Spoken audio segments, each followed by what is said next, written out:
আসসালামু আলাইকুম প্রিয় দর্শক, অন্য মঞ্চের আলাপচারিতায় আপনাদের সকলকে স্বাগত জানাচ্ছি। নমস্কার, আমি তরুণ ঘোষ।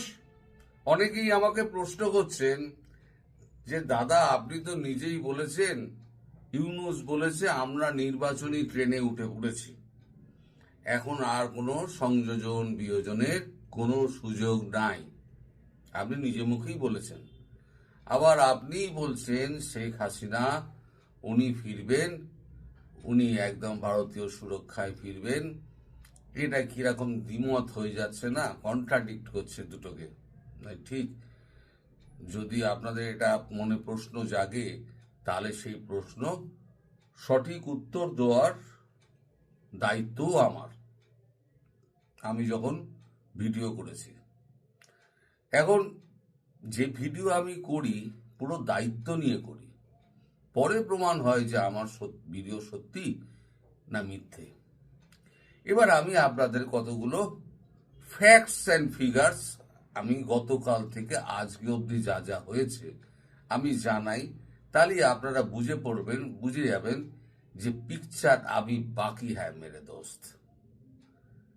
আপনি পৃথিবীতে এমন কোন নির্বাচন দেখেছেন, নির্বাচন ঘোষণা হয়েছে অথচ তার গণনার তারিখ ঘোষণা হয়নি, তার ফলাফলের তারিখ ঘোষণা হয়নি? একটা ক্লাবের নির্বাচনও যদি হয় তাহলেও তার একটা ডেট হয়, তার ভোট গণনার দিন ঠিক হয়, তার বিজয়ী প্রার্থীর নাম ঘোষণার দিন ঠিক হয়। এটাই হচ্ছে নর্মাল নিয়ম। সেটা কোঅপারেটিভ বলুন, ক্লাব নির্বাচনী বলুন, কোনো সংগঠন বলুন, কোনো ক্লাব বলুন, কোনো সরকার বলুন, সব দেশেই তাই একই নিয়ম। কিন্তু এখানে শুধু নির্বাচনের দিন ঘোষণা হয়েছে, তার মানে ইচ্ছে করেই করা হয়েছে নির্বাচনটা হবে না। তাই জন্যই আমি বলি এই নির্বাচন হবে না। উনি যতই বলুন নির্বাচনী ট্রেনে উনি উঠে পড়েছেন, ওনার কথায় কাজে কোনো মিল নেই, আর ওনার হাতে এখন কিছু নেই। সব চলে গেছে জামাতিদের হাতে এবং এনসিপির চ্যাংড়া ম্যাংড়া যত গুন্ডা আছে তাদের হাতে। দেশ এখন তাদের কবজায় পড়ে গেছে, আপনারা হয়ে গেছেন তাদের হাতে জিম্মি। এই অবস্থা থেকে উত্তরণের একমাত্র পথ হচ্ছে ভারতবর্ষ, এবং ভারতবর্ষ আপনি চারদিকে তাকালেই বুঝতে পারবেন যে সীমান্তে খোঁজখবর নিন যে কি কি হচ্ছে না হচ্ছে। এবার ভেতরে কি কি হচ্ছে সেই দিকে আমি আস্তে আস্তে আপনাদের আসছি। আমি প্রত্যেকটা কিন্তু আপনাদের দেশের খবর এবং আপনাদের মিডিয়া কতটা প্রকাশ করেছে আমি জানি না, আমি আস্তে আস্তে বলছি। আজকে গতকালকে ভোরবেলা রাত্রিবেলাতে একটা ঘটনা ঘটে সেন্ট মার্টিন দ্বীপে। সেখানে একটি হোটেলে একটি মার্কিন নাগরিক ছিলেন, তিনি মার্কিন সেনার টপ অফিসিয়াল। তাকে হঠাৎ হোটেলের ঘরে মৃত পাওয়া যায়। সেই খবর পাওয়া মাত্র ওয়াকার উজ্জামান ভোরবেলাতে এই শীতের সকালে তড়ি ঘড়ি করে একেবারে সেন্ট মার্টিন দৌড়ান এবং যথারীতি আপনার হোটেল ওয়েস্টিনে যেরকম ভাবে মার্কিন সেনা হেলিকপ্টার দিয়ে তাকে নিয়ে গেছিল, এখানেও কোনো রকম ময়না তদন্ত ছাড়াই তার মরদেহ নিয়ে চলে যাওয়া হয়েছে। আপনারা খবর নিন, যদি ভুল প্রমাণিত হয় তাহলে আপনারা আমাকে বলবেন যে হ্যাঁ আপনি এরকম ভুল বলেছেন। এখন আমি বলি না যে একটা এই যে কোভার্ট অপারেশন হচ্ছে, এগুলো কে করছে আমি বলতে পারবো না, কিন্তু এগুলো কোভার্ট অপারেশন হচ্ছে। আর কোভার্ট অপারেশন আমি বলেছি যে কোনো দিন হত্যাকারীকে ধরা যাবে না, কারণ 100 টাকা যদি খরচা হয় একটা অপারেশনে, 80 টাকা খরচা হয় ফুটপ্রিন্ট মেটানোর জন্য, মানে প্রমাণ মেটানোর জন্য, আর 20 টাকা খরচা হয় তাকে মারার জন্য। ফলে 80 টাকা যে খরচা হয় সেটা হচ্ছে ফুটপ্রিন্ট মেটানোর জন্য। সেই ফুটপ্রিন্ট কোনোদিন কোনো গোয়েন্দা সংস্থার, মানে দামি গোয়েন্দা সংস্থার কেউ কোনোদিন ধরতে পারবে না। এখন এটা রাশিয়ান এজেন্টরা করেছে নাকি করেছে নাকি আপনার টার্কি করেছে নাকি আবার সিআইএ নিজে থেকে করেছে, এটা আমি বলতে পারবো না। তবে এই ঘটনা ঘটেছে। আজকে সকালবেলা 6:30 নাগাদ হঠাৎ আপনাদের এই অ্যাটলান্টা ওশান শিপে হঠাৎ আগুন ধরে যায়, সেখানে 3 জন মারা যায়। শিপ যাচ্ছিল নিজের মতো, সেন্ট মার্টিন দ্বীপে যাচ্ছিল, সেখানে পর্যটক ছিলেন, কিন্তু বেছে বেছে 3 জন এমন মারা যান তারা বিতর্কিত ব্যক্তি। এবার আপনারা খোঁজ নিন সেই বিতর্কিত ব্যক্তি কারা।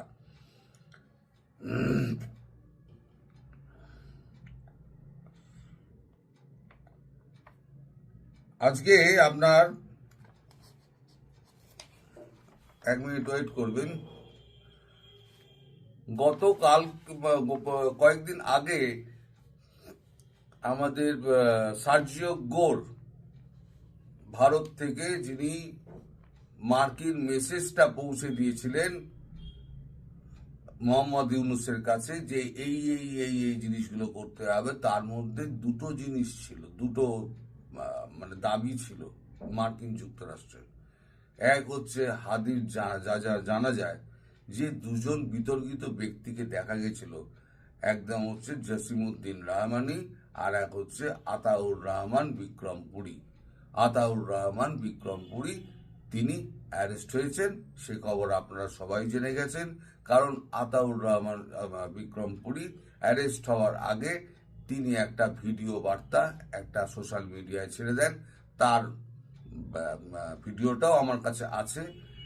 সেখানে তিনি বলেন যে আমি যা করেছি সেইটা হচ্ছে সার্জিস নাহিদ এবং নাসিরুদ্দিন পাটোয়ারি এদের উস্কানিতে আমি এবং সমস্ত মুমিনরা এই সমস্ত মব সন্ত্রাস যা করেছি। আজকে আমি যদি অ্যারেস্ট হই তাহলে তারা অ্যারেস্ট হবে না কেন, এই দাবি তিনি তুলেছেন। তারপরে তিনি অ্যারেস্ট হয়েছেন, তিনি বলেছেন 164-এ আমি জবানবন্দি দেবো, 164-এ ম্যাজিস্ট্রেটের সামনে তার জবানবন্দি নেওয়া হবে। ঘটনা কিন্তু ঘটে যাচ্ছে, নির্বাচনী ট্রেনে উঠে গেছেন, কিন্তু ঘটনা এদিকে ঘটে যাচ্ছে। যা যা ইউএস আর ইন্ডিয়া চেয়েছিল ঠিক তাই তাই হচ্ছে।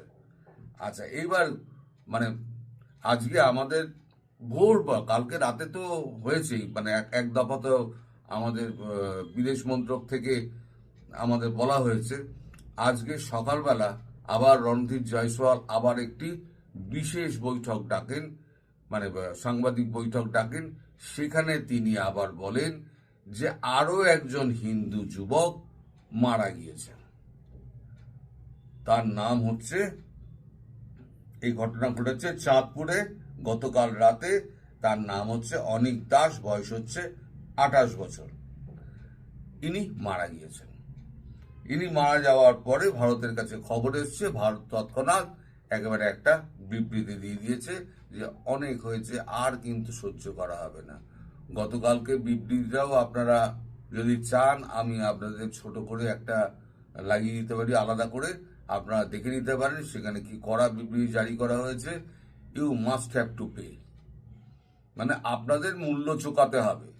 এটা একদম বিদেশ মন্ত্রক থেকে পরিষ্কার বলে দিয়েছে। আপনাদের খবরের কাগজ মিডিয়া কি বলবে না বলবে আমি জানি না, আমি পুরো ভিডিওটা আপনাদেরকে তুলে দেবো, পরের একটা কোনো এতে স্লটে আমি তুলে দেবো।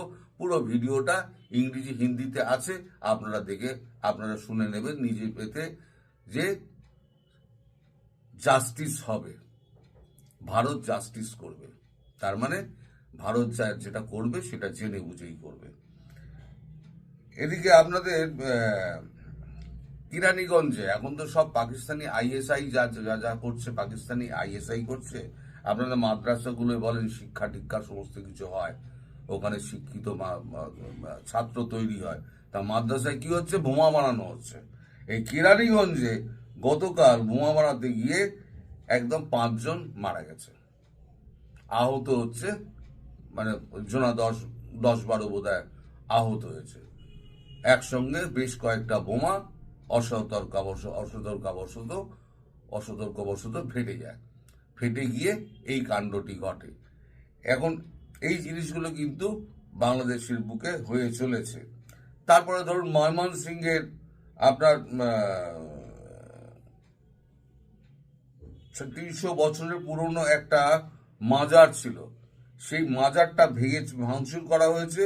সেখানে এই গন্ডগোলের মধ্যে মহসিন নামে 35 বছরের এক ব্যক্তির মৃত্যু হয়েছে। সারা বাংলাদেশ জুড়ে কিন্তু একদম মানে এই অস্থির পরিস্থিতি রয়েছে। সব থেকে মজার ব্যাপার হচ্ছে তারেককে নিয়ে তো এত কিছু হলো, এবার আমি বলেছিলাম যে তারেক রহমান তিনি দেশে ফিরলে পরে জামাতের সঙ্গে তার গন্ডগোলটি লাগবে, কারণ জামাত বুঝতে পারবে বিএনপি এখানে সব মধু খেয়ে যাবে, আর আওয়ামী লীগ তো আসবেই, আওয়ামী লীগ ভারত ঢোকাবেই, আওয়ামী লীগ খেলে পরে দুজনের মধ্যে মধু আর গুড়ের সম্পর্ক হয়ে যাবে, তাহলে পরে আমরা হয়ে যাব আমের ছোলা, তাহলে পরে আবার কি হবে না সন্ত্রাস হবে, অবিচ্ছিন্নভাবে সন্ত্রাস হবে। কিন্তু এটা আমি 15 দিন আগে বলেছিলাম। তাই সেই সন্ত্রাসের প্রাথমিক পর্যায়ে শুরু হয়েছে। গতকালকে যাওয়ার কথা ছিল তারেক রহমানের ওই আপনার ওই জুলাই যোদ্ধাদের দেখার কথা ছিল হাসপাতালে। তা হাসপাতালে দেখা করার কথা ছিল, সমস্ত হাসপাতাল আর কি মানে অবরুদ্ধ করে দিয়েছে। অবরুদ্ধ করে এই এনসিপি এবং জামাত এনসিপি এবং জামাত এরা দুপক্ষ মিলে একবারে তারেককে গালি গালাজ করে দালাল ফালাল বলে ওখান থেকে তারেককে তাড়িয়ে দিয়েছে। তারেক রহমান কিন্তু জুলাই যোদ্ধাদের হাসপাতালে দেখতে যেতে পারেনি। আজকে তার কর্মসূচির মধ্যে রয়েছে সেটা হচ্ছে হাদির যে কবরস্থান, সেই কবরস্থান এতে ঢাকা বিশ্ববিদ্যালয়ের ওখানে, যেখানে কাজী নজরুলের মরদেহ শায়িত রয়েছে, তার পাশে যে কবর দেওয়া হয়েছে সেখানে গিয়ে তার শ্রদ্ধা দেখানোর কথা ছিল। আজ সকাল থেকে আর সেখানে একেবারে মানে আপনার শাহবাগ, আজিজ সুপার মার্কেট এলাকা, নীলক্ষেত, আরো এই সমস্ত এলাকায় সমস্ত ধরে আর কি মানে জমায়েত করে সমস্ত ব্লক করে দেওয়া হয়েছে, কাউকে ঢুকতে দেওয়া হচ্ছে না। এই পরিস্থিতি হয়ে রয়েছে। এখন ওয়াকারুজ্জামানের হঠাৎ কি হলো প্রশ্ন সর্বত্র সেইটা, যে ওয়াকারুজ্জামানকে কে নির্দেশ দিল যে তাড়াতাড়ি গিয়ে আমাদেরকে বডি ব্যাগে তুলে আমাদেরকে হেলিকপ্টারে তুলে দাও। ওয়াকারুজ্জামান দেখা যাচ্ছে খালি গায়ে মানে হাফ শার্ট পরে তার সঙ্গী সাথীদের নিয়ে একটি বোটে করে সামনের দিকে দাঁড়িয়ে তিনি সেন্ট মার্টিনের উদ্দেশ্যে যাচ্ছেন এই শীতের সকালে বেলা। তাহলে কি এমন তারা তার ছিল? তার মানে মার্কিনদের ওখান থেকে খবর এসেছিল যে এখানে মারা গিয়েছে, তুমি তাড়াতাড়ি বডি কোন রকম পোস্টমর্টেম না করে একেবারে বডি ব্যাগে পুরে আমাদের হেলিকপ্টারে তুলে দাও। খেলা জমে গিয়ে, তাই বলছি পিকচার আবি বাকি হ্যায় মেরে দোস্ত, এখনো দেখতে থাকুন, অনেক ঘটনা ঘটবে। আপনার নির্বাচন হবে না, ওই যে একটা শর্ত বললাম, আপনারা নিজেরা ভেবে দেখুন, সব নাম জমা পড়ছে কিন্তু নির্বাচনের গণনা দিন ঠিক হয়নি, ফলাফলের দিন ঠিক হয়নি, তাহলে পরে সেই নির্বাচন কি করে হবে? নির্বাচন হবে বলে লাপালি হলো, আর আপনারা বাঙ্গুর দল সব লাপাতে শুরু করে দিন, নির্বাচন হয়ে যাচ্ছে। আর নির্বাচন হওয়ার তো একটা পদ্ধতি আছে মশাই, এই পদ্ধতিটা মানতে হবে। তো যাই হোক, আপনারা আমায় মাঝে মাঝে বকাবকি করেন, আমিও আপনাদের বকাবকি করি, এটা রেসিপ্রোকাল হয়ে গেছে। দুজনকেই বকাবকি করি, কিন্তু দুজনকে ভালোবাসি। Ultimately end of the day আমরা দুজনকে ভালোবাসি। যাই হোক, সবাই ভালো। গত বেশ কিছুদিন ধরে একাধিক ভিডিওতে আমি বলে এসেছি, বাংলাদেশ নিয়ে ভারত আমেরিকার একটি সমঝোতা হয়ে গিয়েছে। সেই সমঝোতা অনুসারে বাংলাদেশে শান্তি ও সুস্থিতি এবং গণতান্ত্রিক পরিমণ্ডল ফিরিয়ে নিয়ে আসার জন্য যেটা উচিত মনে করবে ভারত, সেটা সে করতে পারবে, এটাই ছিল সমঝোতা। তবে এটাও ঠিক করেছিল দুই পক্ষ, ভারত ও আমেরিকা, যে হিংসার মাধ্যমে বা যুদ্ধ বিগ্রহ না করে শান্তির পথে সমস্যা সমাধানের চেষ্টা করবে ভারত। সেটা একান্তই সম্ভব না হলে তখন বলপ্রয়োগের পথে যেতে পারে। আর বলপ্রয়োগ মানে যে কি সেটা তো আচ্ছা পরে বলছি। সেটা ভারত আমেরিকার এই সমঝোতার পরবর্তী অধ্যায় বিএনপি নেতা তারেক রহমানের সঙ্গে ভারতের সরাসরি আলোচনা, যার ফলশ্রুতিতে তারেক দেশে ফিরতে পেরেছেন। 2 মাস আগেও দেশে ফিরলে বিমানবন্দরেই যার গ্রেপ্তার হওয়ার আশঙ্কা ছিল এবং বাংলাদেশের পত্রপত্রিকাগুলো যেগুলো যে সম্ভাবনা বা আশঙ্কার কথা ফলাও করে বলেছিল, সেটা মানে বিমানবন্দরেই তার গ্রেপ্তার হওয়ার আশঙ্কা। সেনাবাহিনীর সঙ্গে অতীতের খারাপ সম্পর্কের কারণে ভয় ছিল সেনার তরফ থেকেও। আর জামাতের বিরোধিতা তো ছিলই। তারেকের ফিরে আসা জামাতের বাড়া ভাতে ছাই। কিন্তু তারেক দেশে ফিরে সম্বর্ধনা পেলেন রাজপুত্রের মতো। বিশদে যাচ্ছি না, তার দরকার নেই বলে। তারেকের বীরোচিত সম্বর্ধনা ভারত আমেরিকা 2 পরাশক্তির সৌজন্যে, তাদের ভেতরে দেয়া নেয়ার শর্ত অনুযায়ী, যেটা মেনে চললে তারেকের লাভ, বাংলাদেশের লাভ। আর ব্যর্থ হলে তারেকেরও ক্ষতি, বাংলাদেশেরও ক্ষতি। সুতরাং তারেকের মাথায় এখন যেটা আছে সেটা কিন্তু আসলে সম্মান কিংবা অন্য কিছুর মুকুট নয়, কাঁটার মুকুট। এই কাঁটার মুকুট মাথায় নিয়ে ফিরলেন তারেক। কেন কাঁটার, বলবো সে কথা। বাংলাদেশের সামরিক অভিযানের প্রস্তুতি সেরে ফেলেছে ভারত, আপনারা সে খবর জানেন। অতিরিক্ত 4টি গ্যারিসন বাংলাদেশকে ঘিরে, মণিপুরে একটা, ওয়েস্ট বেঙ্গলে 2টো, ওয়েস্ট বেঙ্গলে একটা, আসামে একটা, আর ওয়েস্ট বেঙ্গলে 2টো, এই মোট 4টি গ্যারিসন নতুন করে তৈরি করে ফেলছে। কিন্তু সেসবগুলো হয়ে গেছে, সব ব্যবস্থা করা। কিন্তু পুরনো সুসম্পর্কের জেরে এবং প্রতিবেশী দেশ হয়ে জড়াতে চাইছে না ভারত যুদ্ধে। এই পরিস্থিতিতে আসরে এসেছেন তারেক রহমান। তারেক ভালোভাবেই জানেন তিনি না ফিরলে ফেব্রুয়ারির ভোটে বিএনপির কোনো ভবিষ্যৎ নেই। আর আওয়ামী লীগের অনুপস্থিতিতে দুর্বল বিএনপিকে হারিয়ে জামাতের নেতৃত্বে ইসলামপন্থীরা জিতে যাবে। আবার নির্বাচন না হলে জামাত বর্তমানে যেভাবে ক্ষমতা দখল করে দেশ চালাচ্ছে সেটাও চলতে থাকবে। এটাকে বলে যেন ক্যাচ 22 সিচুয়েশন। কোন দিকে যাবে, নির্বাচন চাই আবার নির্বাচন চাই না। এই ক্যাচ 22 সিচুয়েশনে বিএনপির ওপর বা তারেক রহমানের ওপর বাজি ধরেছে ভারত। আর তারেকও বুঝেছে এবারের এই সুযোগ ধরতে না পারলে এ জন্মে তার আর দেশে ফেরার সম্ভাবনা নেই। বিএনপির ভবিষ্যৎ অন্ধকার। সুতরাং আমেরিকার পরোক্ষ সমর্থন আর ভারতের প্রত্যক্ষ সম্মতি ও ব্যবস্থাপনায় দেশে ফিরেছেন তারেক। সেনাবাহিনী চুপচাপ আছে বটে, তবে তাদের একটা বড় অংশ আলটিমেটলি তারেকের সঙ্গে থাকবে। ভারত ও আমেরিকার যৌথ নির্দেশ। জামাত এনসিপি যে জালিয়াতি করে নির্বাচনের ফল নিজেদের পক্ষে আনবে ভেবেছে, যদি ভোট হয় সেটা আর হবে না। একটা প্রশ্ন তবু থাকে, মোহাম্মদ ইউনূসের ভূমিকা কি হবে? কারণ তিনি এখনো প্রধান উপদেষ্টা বটে। তবে খেয়াল করলে দেখবেন গত অন্তত 1 সপ্তাহ, কমপক্ষে 1টি সপ্তাহ, ওই হাদির মৃত্যুর পরে পুরো জিনিসটা ঘেঁটে যাওয়ার পর থেকে ইউনূসের চোখ মুখে ভাষাটা পাল্টে গেছে।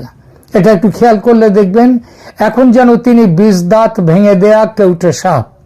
তিনি চলে যেতে পারলে এখন বাঁচেন। আমেরিকা তো বটেই, ভারতের কাছেও তিনি আবেদন করছেন নিষ্কৃতি দেওয়ার জন্য। ভারত রাজি নয় এবং আমেরিকাকেও বলেছে রাজি না হতে।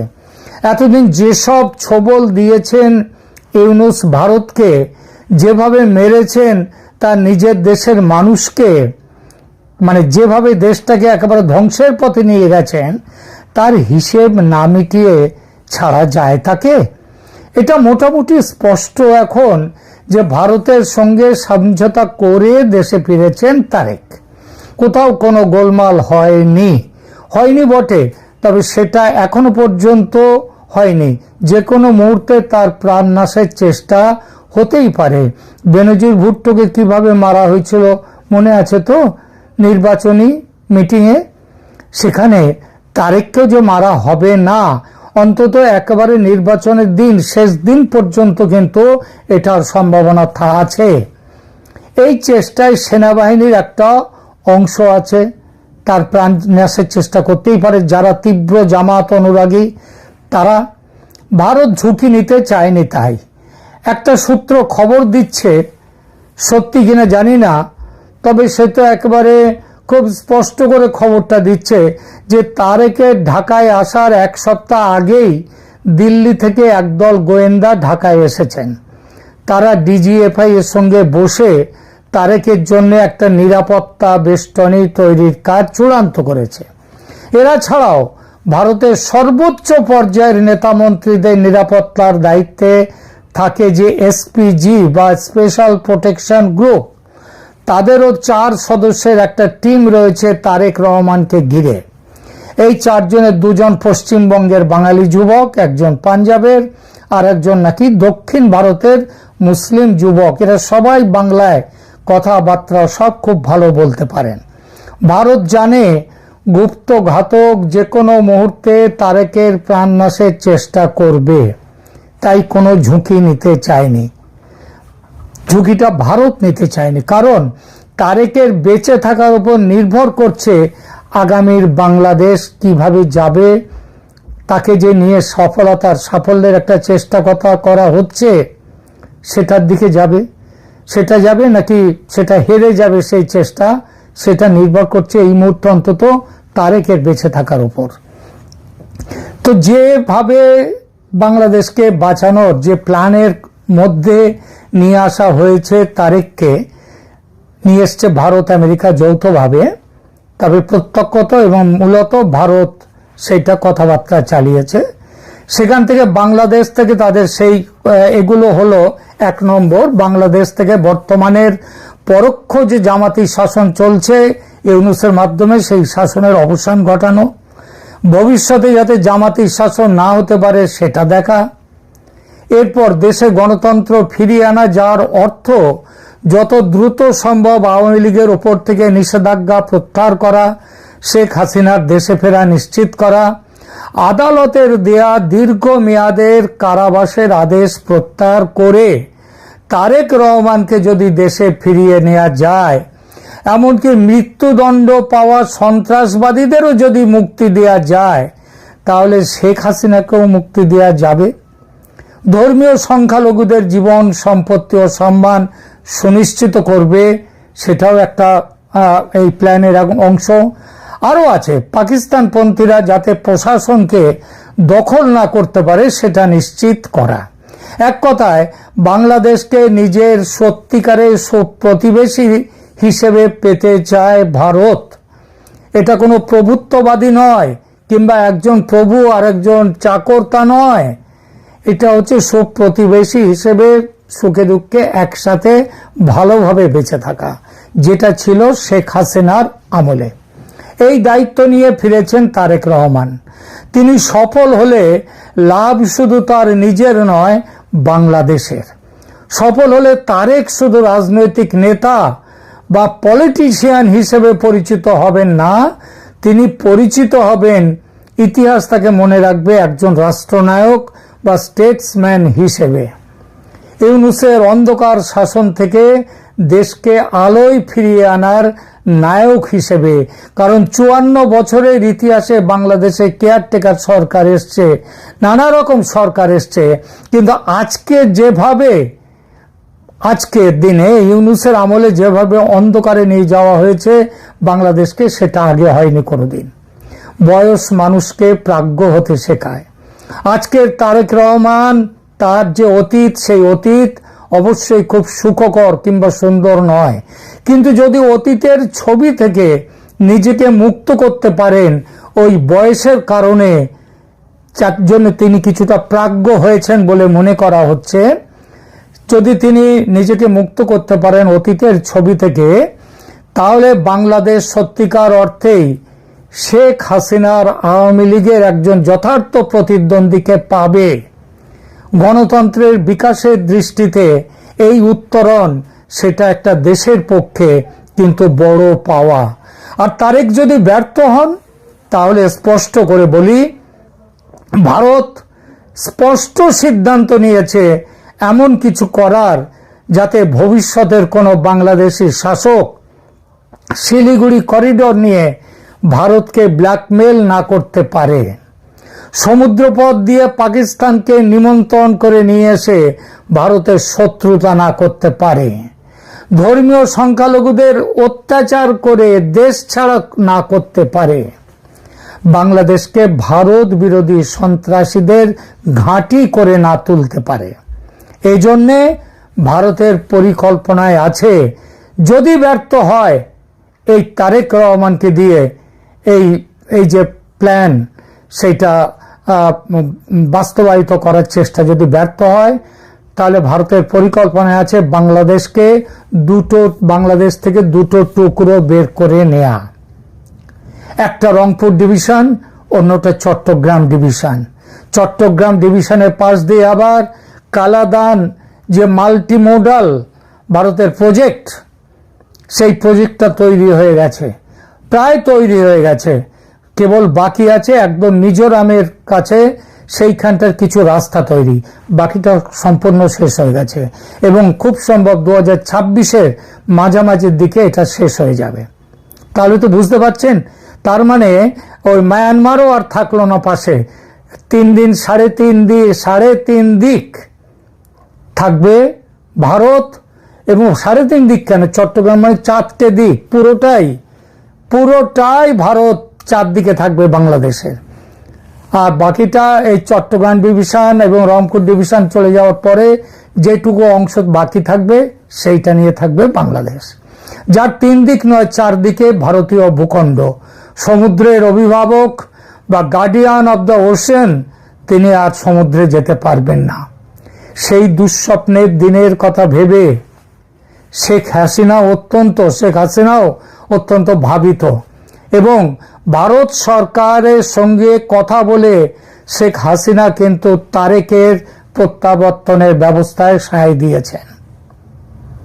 অর্থাৎ এটা ভারতের ওই তারেককেও বুকে জড়াবার জন্যে শেখ হাসিনাকে ছুঁড়ে ফেলে দেওয়ার কথা যেমন নয়, এটা টোটালি বাংলাদেশের ভালোর কথা ভেবে এই যে প্ল্যানটা তৈরি করা হয়েছে। দেখা যাক শেষ পর্যন্ত কোথায় গিয়ে দাঁড়ায়। খুব আত্মজমা কবে একটা অন্তত আশ্বাস পাচ্ছি যে জামায়াতরা তারা নিজেরা তারা অলরেডি সংস্কার শুরু করে দিয়েছে নিজেদের দলের মধ্যে, সেটা একটা ইতিবাচক দিক। আমি জানি না ভারত সরকারের সঙ্গে কোনো যোগাযোগ হয়েছে কি হয়নি, শোনা যায় যে নাকি যোগাযোগ করার চেষ্টা হচ্ছিল কিন্তু হয়নি। এখন আখতারুজ্জামান সাহেবই দায়িত্ব নিক, তিনি গিয়ে যোগাযোগ করুন, দরকার হলে আমি বলেন এইটুকু খালি করতে পারি যে আমি আখতারুজ্জামানের কথা আমি ভারতের সাউথ ব্লকে, নর্থ ব্লকে নয় সাউথ ব্লকে পৌঁছে দিতে পারি আর কি, যাতে ওনার সঙ্গে কথা বলেন আর কি, দেখেন ওনারা কি চাইছেন কি বলছেন। না আমাদের এখানে কিন্তু পররাষ্ট্র মন্ত্রণালয়ের যে রিপোর্ট যেটা পেশ হয়েছে সংসদে, তাতে কিন্তু স্পষ্ট ভাষায় বলা হয়েছে সকল পক্ষের সঙ্গে কথা বলতে, নির্দিষ্ট করে বলা হয়নি যে অমুকের সঙ্গে কথা বলবেন না, কেউ অচ্ছুত এটা বলা হয়নি, বলা হয়েছে সকলের সঙ্গে আপনারা কথা বলুন। আর এই রিপোর্টে কিন্তু এখনো বলা আছে আপনার ওখানে যত যাই ঢাকঢোল পেটানো যা দেখছেন, কিন্তু সেই রিপোর্টে এটাও বলা আছে নির্বাচন নিয়ে এখনো অনিশ্চয়তা আছে, নির্বাচন হবে কিনা এই নিয়ে কিন্তু নিশ্চিত। আজকে যেমন ব্রিফিং এ একটা প্রশ্ন ছিল যে আচ্ছা আওয়ামী লীগ ছাড়া যদি নির্বাচন হয় তাহলে কি আপনারা মেনে নেবেন সেই নির্বাচন? প্রথম কথা তার জবাবটা ঘুরিয়ে দিয়েছেন, সরাসরি এ কথা বলেননি, বলেছেন যে আমরা চাই সকল পক্ষের অংশ, সেটা বলতে যা বোঝায় তাই, কিন্তু কেন বলছি না যে মানবো কি মানবো না, নির্বাচন আগে হোক, নির্বাচন এখন হওয়ার এখন তো দেরি আছে, ফেব্রুয়ারি 12 তারিখ আসুক, তখন বাকি মত প্রকাশ করা যেতে পারে, কিন্তু of the record, on record নয়। অন রেকর্ডে ব্রিফিং এ দেখবেন আছে প্রশ্ন, আমারও প্রশ্ন ছিল, আমিও প্রশ্ন করেছি যে বাংলাদেশ রিপোর্টে বলা হয়েছে বাংলাদেশকে একটা সিকিউরিটি চ্যালেঞ্জ এখন ভারতের জন্য, সেটারও উত্তর কিন্তু এড়িয়ে গিয়ে বলা হয়েছে যে ভারত চায় বাংলাদেশের মানুষের সাথে তাদের কল্যাণে সহযোগিতামূলক সম্পর্ক রাখতে, এটা কিন্তু ভারত থেকেও বলা হয়েছে। কিন্তু ভারতের যে আপনি যেগুলো বলছেন, দেখুন আপনি যদি হাদির কথাটাই আমি তুলি, হাদির কথাটাই যদি দেখেন, হাদির মৃত্যু কিভাবে হলো আজ পর্যন্ত ইউনূস সরকার কোনো তদন্ত কমিটি তৈরি করে তদন্ত করে। হাদির ভাই তো, আমি কেন বলতে যাবো, আপনারা যাই বলুন, আমি কেন বলতে যাবো আপনাদের কথা? আপনার ওর ভাই বলছে ইউনূস হত্যা করিয়েছে, সেটা তো আমাদের কাছে তো বড় অস্ত্র, তাই না? ওর ভাই বলছে যে ওকে ইউনূস হত্যা করিয়েছে, কেন না নির্বাচন পেছাবে বলে। তা আমাকে আর ভারতকে বলার দরকারই তো পড়ছে না, আপনার তো বাংলাদেশি জনগণই বলছে। তো বাংলাদেশের জনগণই সন্দেহ প্রকাশ করছে ইউনূস নিয়ে। আমাদের তো, আমার মনে হয় আপনি ঠিকই বলেছেন যে ভারতের এত কথা বলার দরকার নেই। বাংলাদেশের মানুষ ধীরে ধীরে মুখ খুলতে শুরু করেছে এবং মুখ খুলছে, তারাই তাদের সরকারকে চিনতে পারছে।